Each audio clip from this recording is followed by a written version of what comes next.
Welcome back to another Game of Thrones episode of I See What You Did There. I'm taking a quick break from the Starks for this episode, and instead I will be talking about another prominent character in the Game of Thrones series, Cersei Lannister. Cersei Lannister continues to be a character that I both love and hate. It's fascinating to see how she tries to cling to power as the seasons progress. In the newest season, they've begun to show some flashbacks that give a lot of insight into how she became the character that we know today. Cersei is given 3 prophecies about her future when she is a young girl, and today I'm going to break down and analyze how these prophecies not only affect how Cersei is acting in the present, but how this could also affect future events in the series. Once again, this will contain spoilers for up to the most current season of Game of Thrones, and for anyone who is caught up with the TV series, some of the events I'm going to be talking about from the books are going to be happening in the coming episodes, so I just wanted to let you know. And with that, let's get started.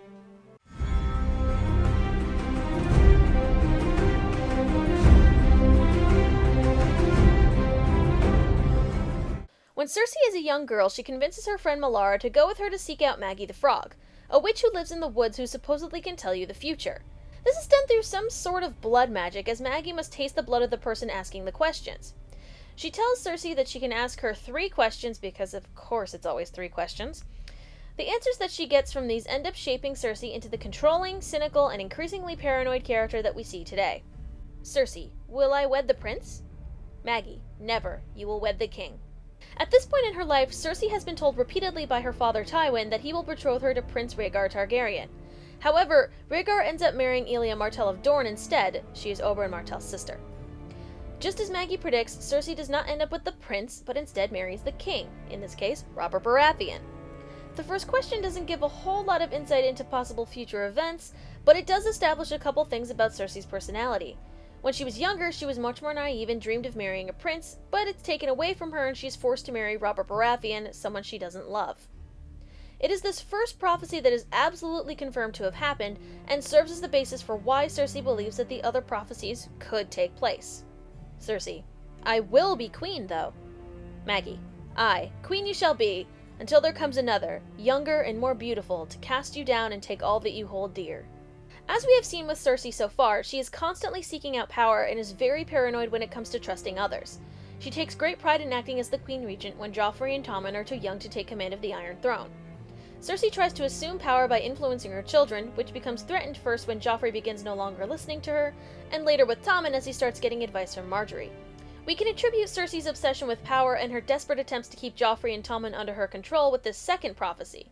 It is said that there will be someone else who will not only cast her down from her seat of power, but by taking all that she holds dear, the only thing that Cersei holds dear is her children, or possibly Jaime.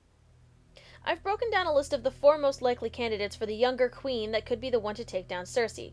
Now, obviously this isn't set in stone, there could be some minor character that I've overlooked, or someone who hasn't played as large of a part in the current series who ends up taking down Cersei later. But, based on the evidence that we have thus far, here are my possible candidates. Margaery Tyrell. Now, in the books, we are not privy to Margaery's thoughts as she isn't a point-of-view character, so a lot of her characterization does come from Cersei's chapters. The books portray her as a very kind, intelligent, and generous person. We don't really see that much of a scheming side to her. The show definitely portrays Margaery as being much more calculating than she lets on. Cersei definitely suspects Margaery of being cunning and power-hungry, but that could just be her own paranoia working against her. Margaery does try to have Tommen do more charitable things and be more involved in council meetings, something that Cersei forbids. This could be due to her trying to keep Tommen as ignorant as possible to keep her own claim to power for as long as she can, not just as a means of separating him from Margaery's influence. Cersei definitely sees Margaery as a threat, and most likely thinks that she's the one who will be her undoing. Now that she sees Margaery's growing influence and her own dwindling power, Cersei begins to scheme against Margaery. The show has her first having Loras arrested by the High Sparrow for being gay, and in the books, she tries to frame Margaery for adultery by bribing several knights to seduce her or claim Margaery slept with them. However, Cersei ends up having to defend herself against accusations from several knights who she seduced, as well as her cousin Lancel, who's become involved with the fanatic religious group called Sparrows. Now, Margaery definitely could be the queen responsible for Cersei's downfall, since she was actively trying to separate Tommen from his mother's influence. However, with Cersei trying to frame Margaery backfiring on her, in this case it might be Cersei partially causing her own fall from power.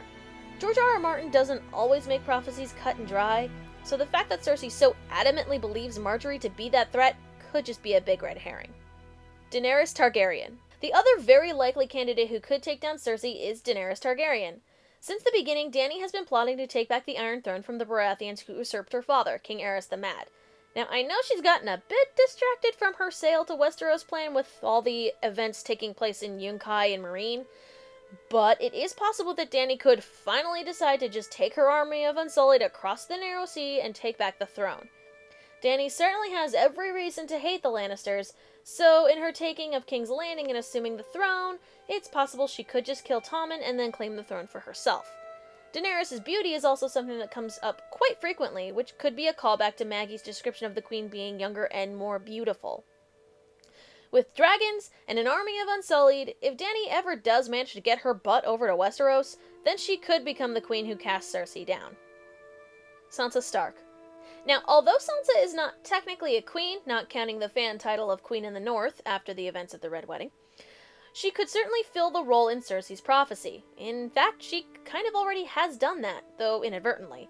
Sansa's necklace, or hairnet in the books, contained the poison that was used to kill Joffrey. Although Sansa was not aware of this at the time, she did play a part in Joffrey's murder.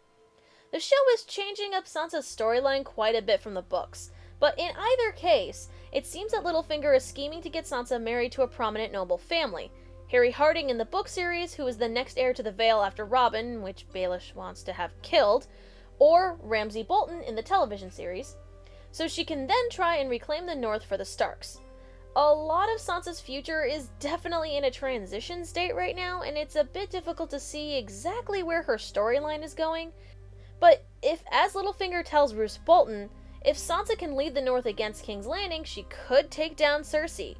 Of all the candidates, this would be the most ironic, since Cersei always thought she could control Sansa and considered her to be a weak, foolish girl. So how sweet would it be to see Sansa and Cersei's roles reversed?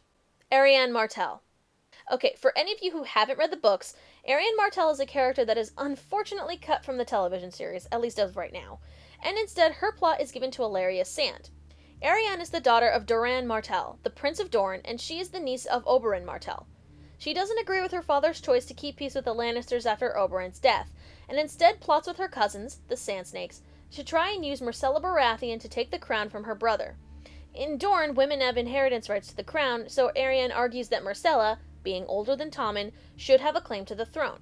Unfortunately, Doran interferes with this and imprisons Arianne, but not before telling her that he planned to unite with a Targaryen. Originally, he planned to have Viserys marry Arianne, but it was a well-kept secret, and Viserys was killed by Khal Drogo before he got word of the plan. Arianne could still unite with another Targaryen, supposedly the young Prince Aegon, who was spirited out of King's Landing and wasn't actually killed by the Mountain. This is still up for a debate. There's a lot of evidence pointing to him actually being a Blackfyre bastard instead of Aegon. Arianne is definitely less likely of a candidate, especially now that she has been cut from the TV series. She only had a few chapters in the book so far, so we don't exactly know what her character is going to be up to later. However, Arianne does have Myrcella as a hostage, and her poor decisions lead to Myrcella getting severely wounded and scarred. Whether it is Margaery, Daenerys, Sansa, Arianne, or someone else who I haven't considered, Cersei considers this mystery person a real threat to her claim for power. Cersei's constant need to keep herself in a position of power is a clear reflection of that fear. The fear that soon she will be out of a position of power and safety, and the thing that she holds most dear, either her children, Jaime, or even just herself, will be taken away from her. Cersei. Will the king and I have children? Maggie. Oh, aye. 6 and 10 for him, and 3 for you. Gold shall be their crowns, and gold their shrouds. And when your tears have drowned you, the Valankar shall wrap his hands about your pale white throat, and choke the life from you. A Feast for Crows, Cersei, Chapter 36. The first part of the last prophecy is another true statement that convinces Cersei of the truth of Maggie's words. Robert Baratheon is known for sleeping around and even goes to visit some of the bastards that he's conceived. The 3 children that Cersei has, of course, are hers and Jaime's, which is why Maggie makes the distinction between Robert's children and Cersei's children, something she doesn't quite understand the first time that she hears it. The next part focuses on Cersei's children.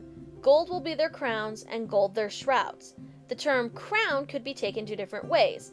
It could refer to the crown of royalty, or the top of their head, referring to the gold hair that Joffrey, Myrcella, and Tommen all have, which indicates the fact that both of their parents have blonde hair. We know that Joffrey and Tommen both have worn crowns, and Myrcella could very well be on the way to getting a crown if Tommen is somehow killed or if Arianne's rebellion plot were to come to fruition. A shroud is a sheet that is used to wrap a body for a funeral, so combining that phrase with the reference to Cersei's tears, Maggies Prophecy could be suggesting that Tommen and Myrcella are also going to die before Cersei does. One of Cersei's most admirable traits is her devotion and love for her children, so upon hearing that they might all die before she does, it's no wonder then that Cersei is so fiercely protective of her children.